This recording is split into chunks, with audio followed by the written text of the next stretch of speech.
afternoon and welcome to a Calvinian architecture. Today I'm reading verse 3 from the third octave, fourth chapter, valdrada. The colour is yellow and the keynote is me. It's a story of somewhere I wanted to live, I wanted to buy and live in. Every afternoon I'd come to sit up here in the sun. The terrace looks out over all of Reggio Calabria. It's irregularly shaped, following the physiognomy of the building.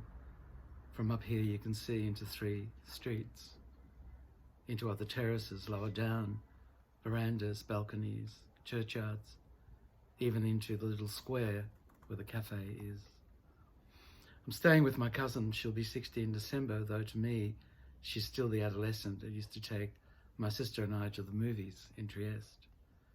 The cinema was called the Aurora and was just across the street from where we lived. We saw 7 Brides for 7 Brothers together and other films as well, but I remember that movie particularly because it was so colourful. The Technicolor was so intense that when we walked out afterwards, everything looked grey. I hurriedly crossed the narrow street ahead of them and sat at my kitchen table with pencils endlessly filling in patches of pure colour. It was the only thing I could do to return to the bright, shiny world I just left. She now lives here in Reggio, has done for 36 years. She and Francesco, her husband, never go up to the terrace. He sits in his dressing gown in front of the television in a specially upholstered armchair in a corner of the kitchen. A woolen blanket covers his legs. To his left is the balcony, but the shutters are almost always drawn. He watches everything and anything. He's a very learned man. He thinks me odd because I go upstairs so much to look at the view. He's thought me odd from the time he paid me a surprise visit to me in Milan in 1968. I divided the tiny room I was renting on the top floor of an inner city apartment house into minuscule areas using thick brown hessian suspended from ropes that crisscrossed the room. He took one look at the interior of the room from the front door and left after hurriedly brushing my cheek with his. But what I wanted to get to was this. Last week, as I'm coming downstairs after an afternoon on the terrace, reading and thinking, looking out over the neighbourhood, over the brightly coloured clothes drying on the rooftops, looking out across the straits, across the clear air to Etna, Messina and Sicily beyond it. Well, as I'm coming down, I cross paths with someone walking up carrying a suitcase onto the roof. I stop on the landing and listen to his steps on the rooftop. I hear a fumbling of keys, a door open and shut, then utter silence. Later that evening, after Francesco settles in his chair, I ask them both, who would be going on the roof with a suitcase? Oh, that's the new German neighbour, Graziella tells me. Neighbour? Where? I say. Up on the roof? Yes, she says, matter-of-factly. He's fixed up that kind of little store up there, put in a bathroom and kitchen, for almost nothing. 2, she says. And he has the most wonderful views of the Straits and of Etna. You should see it when it's erupting. She opens her eyes wide as she emphasises erupting. I can't believe what I'm hearing. I stammer, why didn't you tell me it was for sale? You knew I was looking for something exactly like that.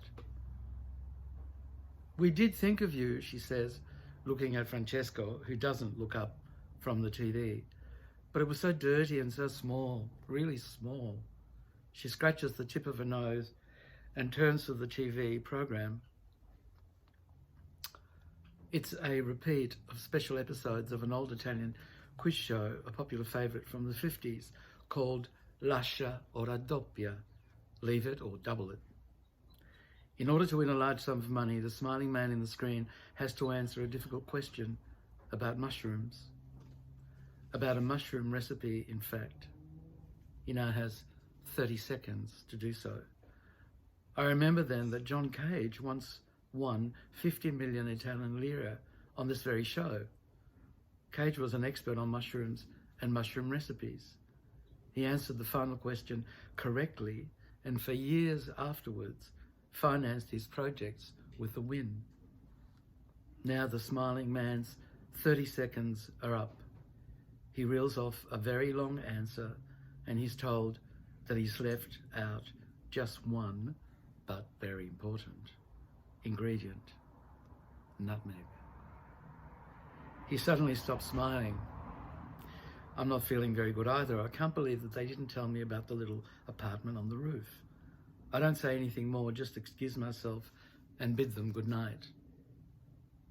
It's all that sun, Francesco says as I'm leaving the room. It's no good for you, it tires you out.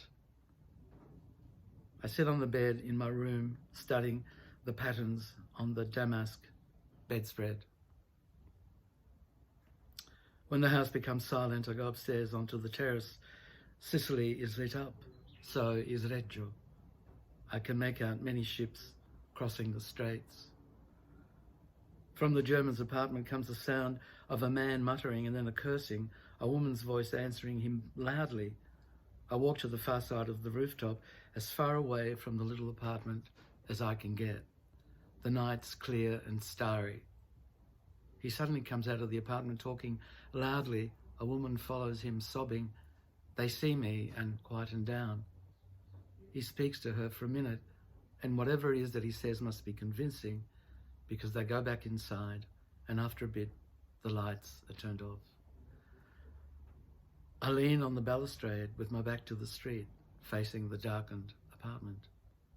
It looks tiny, vulnerable almost, so exposed here on this roof to the hot winds and the weather sweeping in from Africa.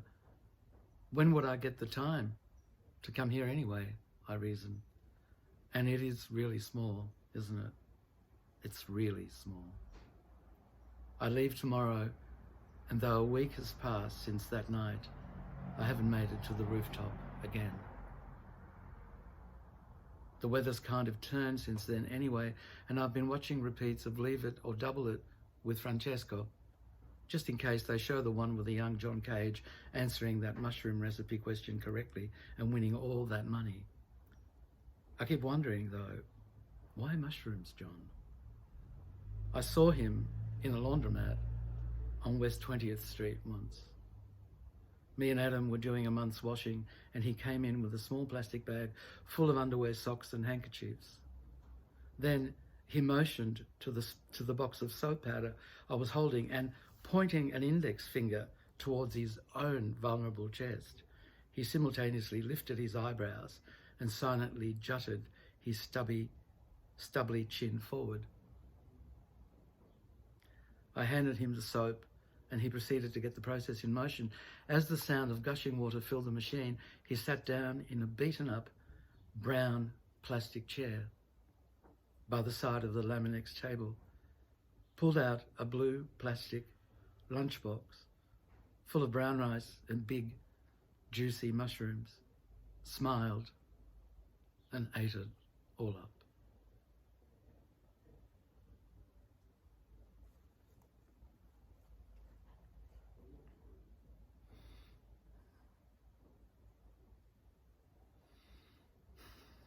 Mushrooms.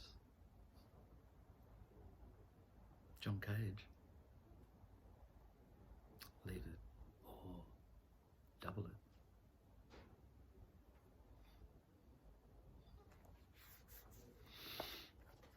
I think I'll double it. See you tomorrow, 3rd octave, 5th chapter. Olivia. Have a lovely afternoon.